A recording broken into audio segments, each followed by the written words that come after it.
Hello friends, എല്ലാവർക്കും ചെമ്പരപ്പൂവിൻ്റെ പുതിയൊരു വീഡിയോയിലേക്ക് സ്വാഗതം. അപ്പം നമ്മുടെ ചെമ്പരപ്പൂ വരാനിരിക്കുന്ന ഭാഗത്തിൻ്റെ വീഡിയോ ആണ് ഞാൻ ചെയ്യുന്നത്. നമ്മുടെ സച്ചി രേവതിക്ക് വേണ്ടിയിട്ട് താലിമാലയൊക്കെ മേടിച്ചു കൊടുത്തിരിക്കുകയാണ്. ആ ഒരു സന്തോഷത്തിലാണ് രേവതി ഉള്ളത്. അതിനുശേഷം നമ്മുടെ രേവതിയോട് ഇട്ട് താലിമാല കഴുത്തിടാൻ പറയുന്ന സമയത്ത് അതിനുള്ള സ്ഥലം ഞാൻ കണ്ടെത്തിയിട്ടുണ്ട് എന്ന് പറഞ്ഞുകൊണ്ട് നമ്മുടെ സച്ചിയും കുട്ടിക്കൊണ്ട് അമ്പലത്തിലേക്ക് ചെല്ലുകയും വീണ്ടും ഇരുവരും കൂടെ കല്യാണം കഴിക്കുകയൊക്കെ ചെയ്യുന്നതല്ലേ. അങ്ങനെ നമ്മുടെ രേവതിയും സച്ചിയും വിവാഹം കഴിച്ച് വീട്ടിലേക്ക് ചെല്ലുന്ന സമയത്ത് ഇരുവരെയും കാണുമ്പോഴത്തേക്കും രവിക്കും ശ്രീകാന്തിനും വർഷയ്ക്ക് ഭയങ്കര സന്തോഷമാവുന്നുണ്ട്. എന്നാൽ ചന്ദ്രയ്ക്കും ശ്രുതിക്കും അത് തീരെ പിടിക്കുന്നില്ല കേട്ടോ. അവരിഷ്ടപ്പെടാത്ത രീതിയിൽ തന്നെ പെരുമാറുകയൊക്കെ ചെയ്യുന്നുണ്ട്. ഈ ഒരു സമയത്ത് നമ്മുടെ ചന്ദ്ര ശ്രുതിയോടായിട്ട് പറയുന്നുണ്ട്.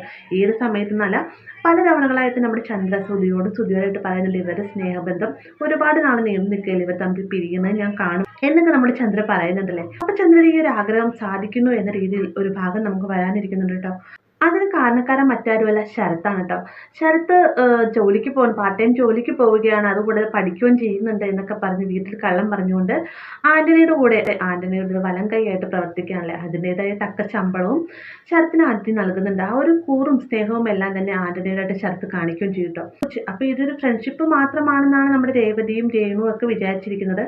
എന്നാൽ അതിനുപരി ഇവർ തമ്മിലുള്ള ബന്ധത്തെക്കുറിച്ച് ആദ്യം പറയുന്നത് നമ്മുടെ സച്ചിയാണ് കേട്ടോ. നമ്മുടെ രേവതിയുടെയും സച്ചിയുടെയും കല്യാണ ഫോട്ടോ ഫ്രെയിം ചെയ്യിക്കാനായിട്ട് സ്റ്റുഡിയോയിലേക്ക് ചെല്ലുന്ന സമയത്ത് അവിടെ വെച്ചൊരു സത്യം നമ്മുടെ സച്ചി കാണാനിടയാവുകയാണ്.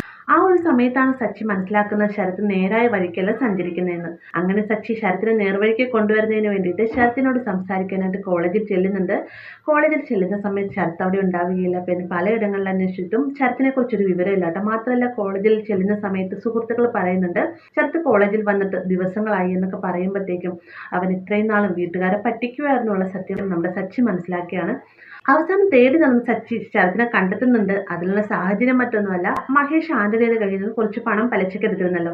ആ പലിശ തിരിച്ചടയ്ക്കാത്തതിന്റെ പേരിൽ മഹേഷിനെ കാണാനായിട്ട് ആന്റണി വരുന്ന സമയത്ത് മോശമായ രീതിയിൽ തന്നെ ആന്റണി മഹേഷിനോട് പെരുമാറുകയാണ്. ഇത് കേൾക്കുന്ന സമയത്ത് മഹേഷ് വേഗം തന്നെ ആന്റണിയുടെ കോളർ കയറി കുത്തിപ്പിടിക്കുകയും തല്ലാൻ രൂപം ചെയ്യുകയാണ്. ഇത് കാണുന്ന സമയത്ത് ശരത്ത് എന്താ ചെയ്യുന്നത് വെച്ച് കഴിഞ്ഞാൽ വേഗം നിന്ന് ആന്റണിയെ പിടിച്ചു മാറ്റിയിട്ട് നമ്മുടെ മഹേഷിനെ കിട്ടും ഒരുപാട് തല്ലുന്നുണ്ട്. ഈ ഒരു കാഴ്ച കണ്ടുകൊണ്ടാണ് സച്ചി വരുന്നത്. സച്ചി വന്ന ഉടനെ തന്നെ കണക്കിന് തന്നെ ആന്റണിക്കെട്ടും കൊടുക്കുന്നുണ്ട്. മാത്രമല്ല ശരത്തിന്റെ വലങ്കൈ ബലമായി പിടിച്ച് തിരിക്കുകയൊക്കെ ചെയ്യുന്നുണ്ട്. അപ്പൊ ഈ ഒരു കാഴ്ച കണ്ടുകൊണ്ട് മഹേഷ് സച്ചിയെ പിടിച്ചു മാറാനൊക്കെ ശ്രമിക്കുന്നുണ്ടെങ്കിലും നല്ല രീതിയിൽ തന്നെ ശരത്തിന് പരുക്ക് പറ്റുന്നുണ്ട് വലങ്കൈക്ക്. അതിനുശേഷം ആന്റണി ശരത്തിനെയും കൂട്ടി തിരികെ പോവുകയാണ്. പിന്നീട് വീട്ടിലേക്ക് ചെന്നതിന് ശേഷം വലങ്കൈക്ക് വേദന കാരണം താൻ ബൈക്കിൽ നിന്ന് വീണതാണെന്ന് ശരത്ത് കള്ളം പറയുകയും ചെയ്യുകയാണ്. അങ്ങനെ ശരത്തിനെ ഹോസ്പിറ്റലിൽ കൊണ്ടുപോകുന്ന സമയത്ത് അമ്മയെ രേണു ചോദിക്കുന്നുണ്ട്, സച്ചിയെ വിളിച്ചിരുന്ന മോളെ എന്ന് ചോദിക്കുന്ന സമയത്ത് സച്ചിയെ വിളിച്ചിട്ട് വരാമെന്നും പറഞ്ഞുകൊണ്ട് നമ്മുടെ രേവതി മാറി സച്ചി വിളിക്കാണ്ട്. ഈ ഒരു സമയത്ത് സച്ചി ഫോൺ എടുത്ത് പറയുന്നുണ്ട്, ഞാനൊരു ലോങ് ട്രിപ്പ് ഓട്ടത്തിന് പോവുകയാണെന്ന് പറയുന്ന സമയത്ത് സച്ചിയേട്ട എങ്ങനെയും വരണം, ആ ട്രിപ്പ് ഒന്ന് ക്യാൻസൽ ചെയ്യാമെന്ന് നമ്മുടെ രേവതി ചോദിക്കുന്നുണ്ട്. എന്നാൽ സാധിക്കില്ല എന്ന് തന്നെ സച്ചി മറുപടി പറയൂട്ടോ. അതിനുശേഷം രേവതി പറയുന്നുണ്ട്, സത്യം എന്നുള്ള കാര്യം ചെയ്തിട്ട് പോയിട്ട് വരുന്ന സമയത്ത് എത്ര ലേറ്റ് ആയാലും ഒന്ന് ഹോസ്പിറ്റലിൽ വരണം കേട്ടോ എന്നൊക്കെ പറയാണ്. സച്ചി നിങ്ങൾ തിരിച്ച് പ്രത്യേകിച്ച് ഒരു പ്രതികരണം ഉണ്ടാവുന്നില്ല, ശരത്തിനെ കുറിച്ച് അന്വേഷിക്കുകയൊന്നും ചെയ്യുന്നില്ല കേട്ടോ. അതെല്ലാം നമ്മൾ രേവതിയെ വല്ലാതെ തന്നെ വേദനിപ്പിക്കുന്നുണ്ട്. പിന്നീട് രേവതി വളരെ സങ്കടത്തോടുകൂടി തന്നെയാണ് തിരികെ വീട്ടിലേക്ക് എത്തുന്ന സമയത്ത് രവി ശരത്തിന് എങ്ങനെയുണ്ടെന്നൊക്കെ ചോദിച്ചറിയുകയാണ്. ഈ ഒരു സമയത്താണ് റൂമിൽ നിന്ന് നമ്മുടെ സച്ചി പുറത്തേക്ക് ഇറങ്ങി വരുന്നത് കേട്ടോ.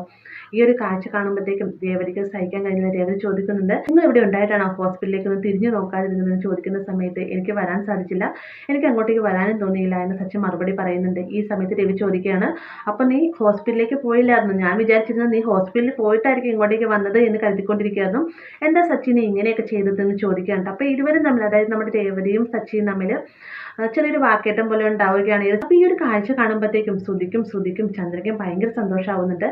ശ്രുതിയാണ് ചന്ദ്രയോട് ചോദിക്കുകയാണ്, അല്ല ആന്റി ഇവർ തമ്മിൽ എന്താ പ്രശ്നം, സാധാരണ ഇങ്ങനെയല്ലല്ലോ, രേവതി വീട്ടിൽ ആർക്കെങ്കിലും എന്തെങ്കിലുമൊക്കെ അപകടം പറ്റിയെന്ന് പറഞ്ഞാൽ സമയം നോക്കാതെ പോകുന്ന ആളെ സച്ചി, ഇതിപ്പോൾ എന്ത് പറ്റിയെന്നൊക്കെ ചോദിക്കുന്ന സമയത്ത് എന്തോ ഒന്ന് സംഭവിച്ചിട്ടുണ്ട്, എന്തായാലും ഞാൻ കാണാൻ കാത്തിരുന്ന കാഴ്ചയാണ് ഈ നടക്കുന്നത്, ഞാൻ പലതവണ പറഞ്ഞില്ലേ ഈ സ്നേഹമൊക്കെ വെറുതെയാണെന്ന് ഞാൻ പറഞ്ഞില്ലായിരുന്നു, അതേ കണ്ടോ ഇപ്പൊ ഇരുവരും തമ്മിൽ പിരിയും എന്നൊക്കെ പറഞ്ഞുകൊണ്ട് നമ്മുടെ ചന്ദ്രയും ശ്രുതിയും കൂടെ കൂടിയിട്ട് ഇരുവരും വഴക്കൂടുന്നത് ആസ്വദിച്ചിട്ട് നിൽക്കുകയാണ്. അതിനുശേഷം നമ്മുടെ രവി പറയുന്നുണ്ട്, എന്തായാലും സച്ചി നീ ചെയ്ത് മോശമായി പോയി, നാളെ രാവിലെ തന്നെ നീ ശരത്തിനെ കാണാൻ പോകണം, പോയേ മതിയാവുള്ളൂ എന്നൊക്കെ ഉറപ്പിച്ച് പറയുന്ന സമയത്ത് മനസ്സിലോടുകൂടി തന്നെ സച്ചി ഇതെല്ലാം സമ്മതിക്കുന്നുണ്ട്. എന്നിരുന്നാലും നമ്മുടെ സച്ചിയുടെ ഈ ഒരു പെരുമാറ്റത്തിൽ ആകെ സങ്കടത്തിലാണ് രേവതി ഉള്ളത്. രേവതി പിന്നീടാണെങ്കിലും അതിൻ്റെതായ ഒരു ഇഷ്ടക്കേടെല്ലാം തന്നെ സച്ചിയോടായിട്ട് കാണിക്കുകയും ചെയ്യുന്നുണ്ട്. എന്നാൽ താൻ എല്ലാ സത്യങ്ങളും തുറന്നു പറഞ്ഞു കഴിഞ്ഞാൽ ശരത്തിനെ പറ്റി ഒരുപാട് ആഗ്രഹങ്ങൾ കൊണ്ട് നടക്കുന്ന നമ്മുടെ രേവതിക്ക് അതൊന്നും താങ്ങാൻ കഴിയില്ല എന്ന് മനസ്സിലാക്കിക്കൊണ്ട് തന്നെ സച്ചി എല്ലാ സത്യങ്ങളും തൻ്റെ മനസ്സിൽ തന്നെ മൂടി വെക്കുകയും ചെയ്യും. അപ്പൊ ഇങ്ങനെ ഒരു ഇമോഷണൽ എപ്പിസോഡ് വരാൻ നിൽക്കുന്നുണ്ട്. വലിയ താമസമില്ലാതെ തന്നെ, അതായത് ഈ ഒരു മാസം തന്നെ നമുക്ക് ഈ ഒരു എപ്പിസോഡ് കാണാൻ സാധിക്കും. അപ്പൊ ചന്ദ്രയുടെ ആഗ്രഹം പോലെ തന്നെ രേവതിയുടെ സച്ചിയുടെ സ്നേഹത്തിനിടയിൽ ചെറിയൊരു വിള്ളൽ വീഴുന്ന ഒരു ഭാഗവും നമുക്ക് വരാനിരിക്കുന്നതാണ്. വീഡിയോ ഇഷ്ടമായി എന്ന് കരുതുന്നു. വീഡിയോ ഇഷ്ടമായി കഴിഞ്ഞാൽ ലൈക്ക് ചെയ്യാനും കൂടെ ചാനൽ സബ്സ്ക്രൈബ് ചെയ്യാനും മറക്കരുതേ.